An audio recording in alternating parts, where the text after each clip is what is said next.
इंसानों की basic needs culture के माध्यम से रेगुलेट होती है।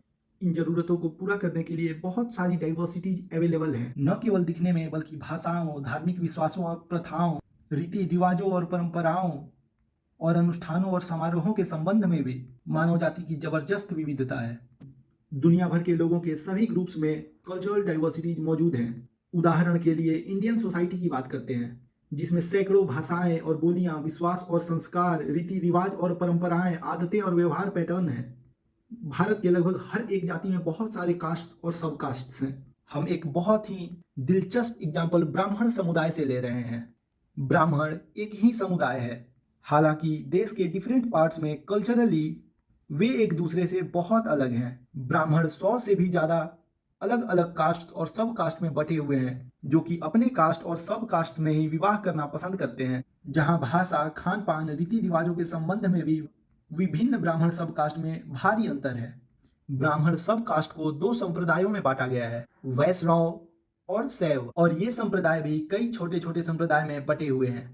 उदाहरण के लिए साउथ इंडिया में वैष्णव को माधव और श्री वैष्णव में बांटा गया है। श्री वैष्णव को नॉर्दर्न और साउदर्न संप्रदायों में बांटा गया है। नॉर्थ इंडिया में वैष्णव को राम के उपासक और कृष्ण के उपासक में बांटा गया है। अगेन राम के उपासक माधव और रामनंदी में बटे हुए हैं, और कृष्ण के उपासक चैतन्य और राधा वल्लभ में बटे हैं। भोजन की आदतों में भी विभिन्न ब्राह्मण सब कास्ट में बहुत डिफरेंसेज हैं। जैसे कश्मीरी पंडित मांस खा सकते हैं लेकिन मछली नहीं। बिहार के मैथिली ब्राह्मण मांस और मछली खा सकते हैं लेकिन चिकन नहीं।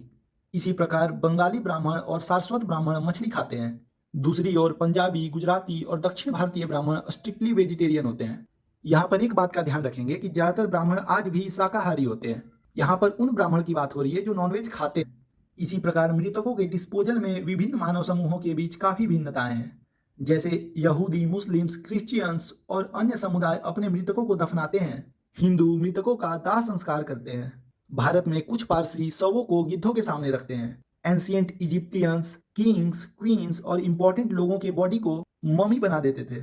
भारत में कभी कभी शवों को गंगा में भी बहा दिया जाता है। हालांकि अब इस पर बहुत सारे रिस्ट्रिक्शन, मृतकों के निपटान के अन्य तरीके भी हैं जो दुनिया के विभिन्न हिस्सों में मानव समुदायों द्वारा अपनाए जाते हैं। जैसे समुद्र की तह में दफनाना, साधारण परित्याग करना, अंग विच्छेद करना या तिजोरी और डोंगी में स्थापित करना। अब हम अलग अलग रंगों के साड़ियों की बात करते हैं। भारत के अधिकांश हिस्सों में लाल रंग को शुभ माना जाता है। गुजरात, राजस्थान, पंजाब, उत्तर प्रदेश, बिहार में दुल्हनों को लाल रंग के कपड़े पहनाए जाते हैं। महाराष्ट्र में हरे रंग का विशेष सांस्कृतिक महत्व है। वहाँ जब कोई लड़की युवा अवस्था में पहुंचती है तो उसे माता पिता द्वारा दी जाने वाली पहली साड़ी हरी होती है। वहाँ प्रेगनेंसी के दौरान महिला हरी साड़ी पहनती है। जब उसके बेटे की शादी होती है तो उसे उपहार के रूप में हरी साड़ी मिलती है दुल्हन की माँ की तरफ से। साउदर्न इंडिया में मेनली आंध्रा और तेलंगाना में पीले रंग को विवाह, गृह प्रवेश समारोहों और धार्मिक कार्यों में शुभ माना जाता है। धन्यवाद।